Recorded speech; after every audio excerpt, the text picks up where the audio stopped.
안녕하십니까. 현장중심 보상TV 박재명입니다. 오늘은 농업손실 보상 관련해서 말씀을 드리겠습니다. 참 시골 지역 가서 이제 보상 설명회를 하다 보면 참 난감할 때가 많습니다. 뭐 땅값 뭐 얼마나 오르냐 이런 것들이야 뭐 뻔한 내용인데, 시골 가면 농지가 있지 않습니까? 농지에 결국 농사를 짓고 농사를 짓는 것에 대한 이제 영농손실 보상을 해주게 되는데요. 이때 시골 지역 가면 참 이해관계가 참 다양합니다. 처음에 이제 설명회 가서 잘한다고 법대로 막 얘기했다가 아주 곤욕을 치렀어요. 오시는 분들은 다양하거든요. 그게 토지 소유자도 계시고, 토지 소유자이면서 임차농도 계시고, 그냥 임차농도 계시고, 다양한 분들이 계세요. 그래서 다양하게 이견이 얽혀 있어요. 특히 뭐 농업손실 보상 관련해서는 좀 더 하더라고요. 제가 해보니까. 그래서 지금은 이제 설명회를 가면 이런 보상이 있다. 뭐 농업하는 분들은 농업손실 보상이 있고, 이농비가 있고, 농기구 보상이 있고, 뭐 이런 것들이 있다. 이렇게 얘기하고, 구체적인 것은 따로 오셔가지고 저하고 상담을 좀 하자. 이렇게 얘기하는데, 안 그러면 동네 싸움 납니다. 특히 농업손실보상은 싸움 나고 진짜 조심하셔야 돼요. 법에는 있어요. 법에 분명히 실제 경작자가 받아라는 게 있어요. 원칙적으로는 실제 경작자가 받아야죠. 실제 경작자가 받는 게 원칙이죠.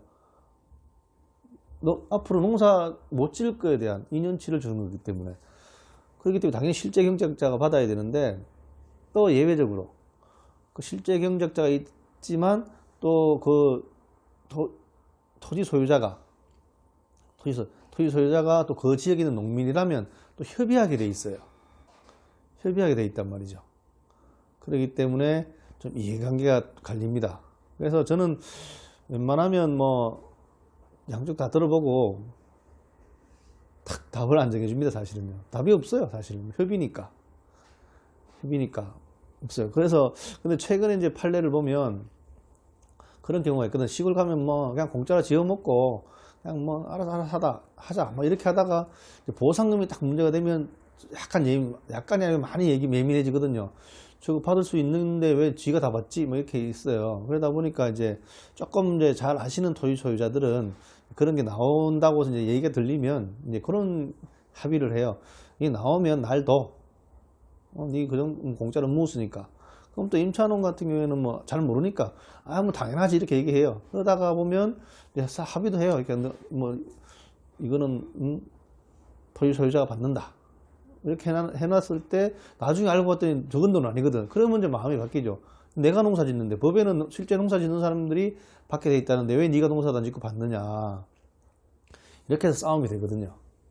근데 판례는 그렇게 얘기를 해요. 서로가 합의를 했다면 그 부분에 대해서는 합의에 따라서 보상금 수령권자가 된다. 이런 게 되거든요.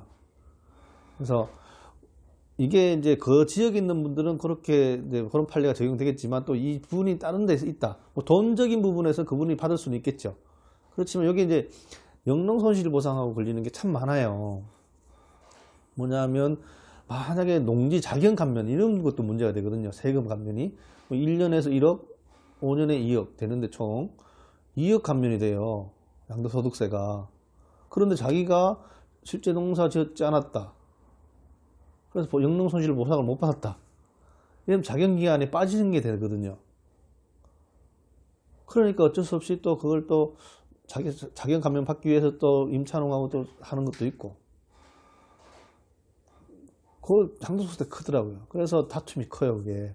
되게 조심하셔야 되는 거지. 그리고 또 이제 어떤 경우냐면 도시 지역이나 이런 또 보면은 산업단지 개발, 뭐 택지 개발 이런 데 보면은 영농손실 보상 받은 분들이 결국은 생활대책 대상자에 포함이 되거든요.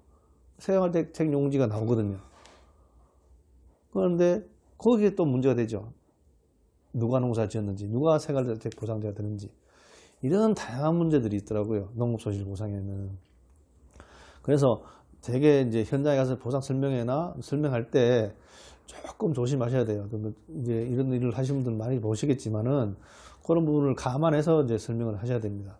무턱대고 법에는 이래 딱 그게 가장 바람직한 건 맞죠. 법대로만 예정해 주는 게 맞는데 뭐 그게 틀리다는 건 아니지만 그런 분란이 소지가 있기 때문에 좀 제가 생각할 때는 좀 합리적으로 해결하는 것이 바람직하지 않느냐. 합리적인 건 사람 기준에 따라 다르지만 그걸 가지고 다툼이 된다면 서로 나중에 답 없습니다. 사실은요. 특히 토지 소유자하고 임차인이 각기에서 농사를 짓고 있는 분이라면 협의가 안 되면 사업 책임자는 어떻게 하겠어요? 공탁을 해버리겠죠. 공탁을. 그럼 결국 소송 가야 되고 누구 좋은 일 시킵니까?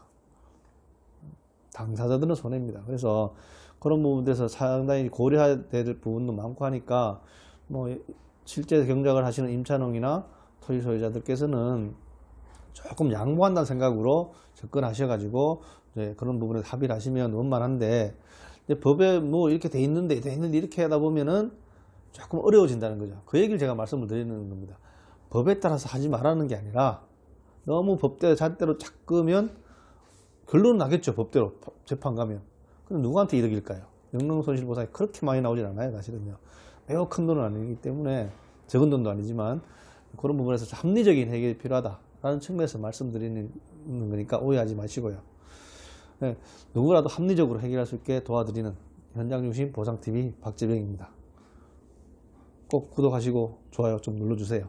이게 매일 한 명씩 늘어나는 거 보는 것도 참 곤욕이네요. 한 번에 좀 많이 늘어났으면 좋겠는데 구독자가 그렇지 않아서 많이 매일 이제 몇 명 늘어났는데 보긴 하는데 조금 힘듭니다. 보셨으면 구독, 좋아요 한번 눌러주십시오. 감사합니다.